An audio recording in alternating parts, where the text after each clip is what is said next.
What's up, everybody? That car guy Eddie here, and today another KRX video. Woo woo! I know my KRX out there lovers love this. Anyways, today's video is actually something that's been a long time coming. It's actually the PV3. That's right, the dynojet PV3. That's the Power Vision 3. For everyone that calls it a PF3 and a P3V, God, you are dyslexic. PV3, Power Vision 3. Okay, now that we know that. Anyways, so it's great because what the Power Vision 3 is basically is it is a flash tune kit.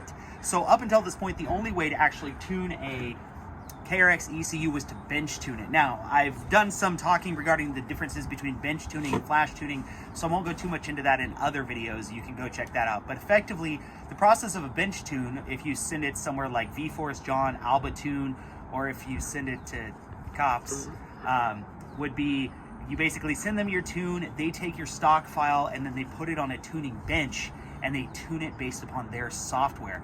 And the reason why they did that is because there was no flash tuners available. So the only way to do it was to do it on a bench. If you want to do this yourself, you can do it. In fact, you can extract tunes from a bench. If you go to Graves Motorsports has a bench tuner you can buy, and you can extract tunes and tweak it and have a lot of fun there. But this is just for the normal user, the guy who just wants something easy.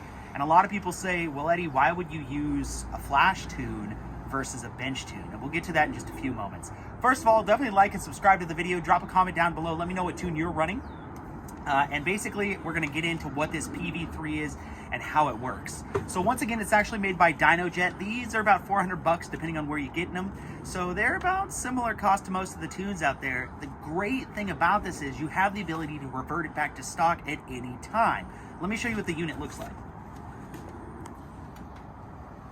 So this is the tuner, effectively, and we have not yet flash tuned this vehicle. We are getting ready to go out, take this out right now. It's literally sitting on the trailer, and we're gonna go out and try this right now. So let's go ahead and flash tune it. It's really great. You just pair it to the vehicle, and you follow this wire down here. There's a diagnostic port. Look at this excellent camera work. I wish I could show you Adam standing on the trailer here. He's gonna bust himself. Anyways, you plug it into the port, you pair it to the vehicle, and then all we do is tune it.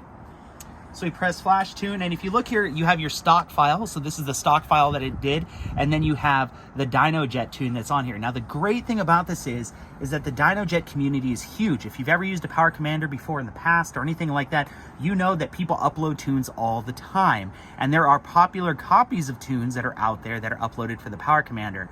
So effectively, what you're going to have is the more people that get this in their hand, good tuners, they're going to upload their tunes onto the websites. People are going to download tunes, and it's really going to be good for the entire thing. But for the time being, we're just going to use this tune. This is the tune that comes from Dynojet, and it tells you what it does. It's for the KRX 1000, and this is for a stock exhaust, stock intake.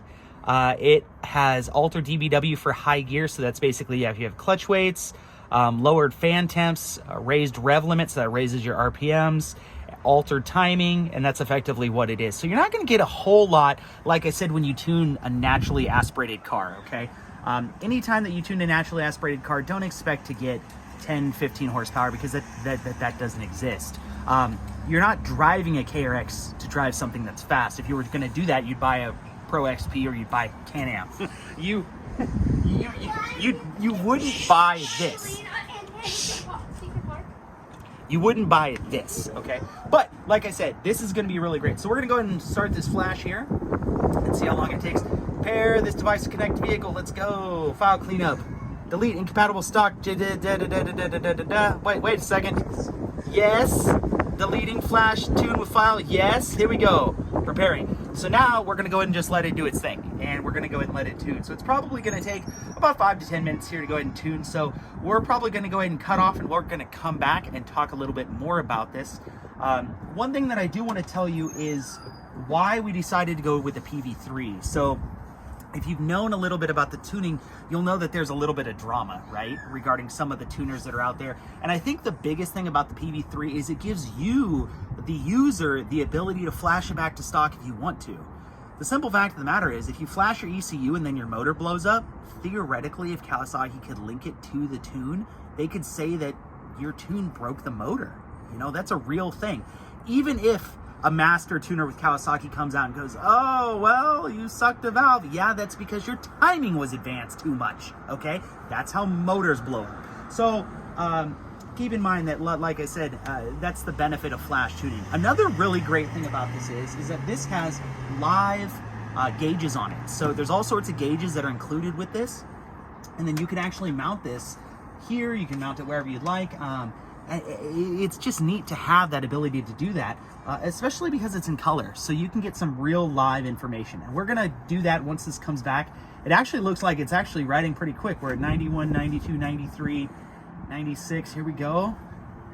This is our first time actually tuning with this thing, so we don't know exactly what it's going to do here, but we figured that that's probably going to be... I hear the fuel pump. It's verifying the tune now. Super exciting. Let's see if we can get this. Flash complete. To verify flash, turn key off then on.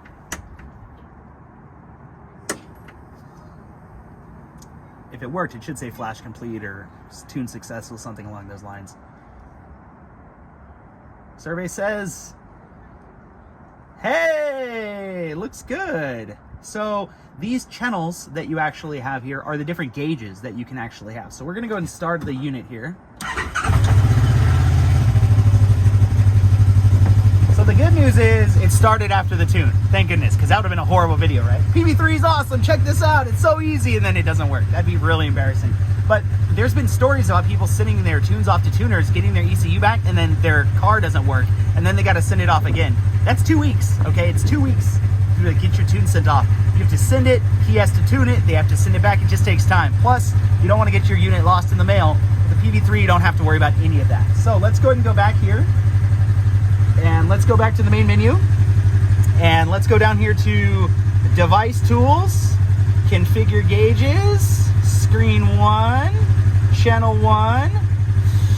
Let's do that battery voltage, huh? Battery voltage, select precision. So this is the number of decimal points that you want. You probably just want 1 decimal point. So now we're gonna do channel 2. What do we want? Accelerator position, pedal position? Yeah. And we'll do that. So then we'll do channel 3. This is the 3rd gauge. What else do you want in here, Adam? Timing and fuel. Timing and fuel for cylinder 1, cylinder 2.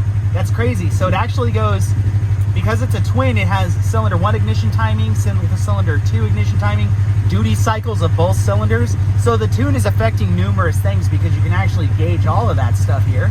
Engine coolant temperature, engine speed, gear position, injector battery compensation, intake air temperature, long-term trims, manifold pressure, that's what we want.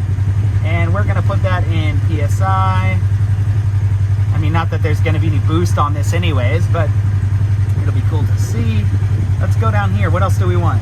Engine speed, gear position, oxygen sensor voltage, short-term trims. Short-term. Which one? Short-term. Short-term trims. This way we can accurately see how the fuel is going up and down, which should show us how rich or lean the engine is running. Isn't that amazing when a real mechanic talks? All right, thanks, Adam. All right, so we have the battery voltage, we have the pedal, we have the map, and then we have the short-term fuel trims here. So then we press back, and we go back, and we go back, and we go back. Here we go. So as you can see live data right there. So you have your battery voltage running at 14.6. Down here on the gauge, it says 14.7, but it's pretty close. There's your manifold pressure, your pedal, and you can actually watch.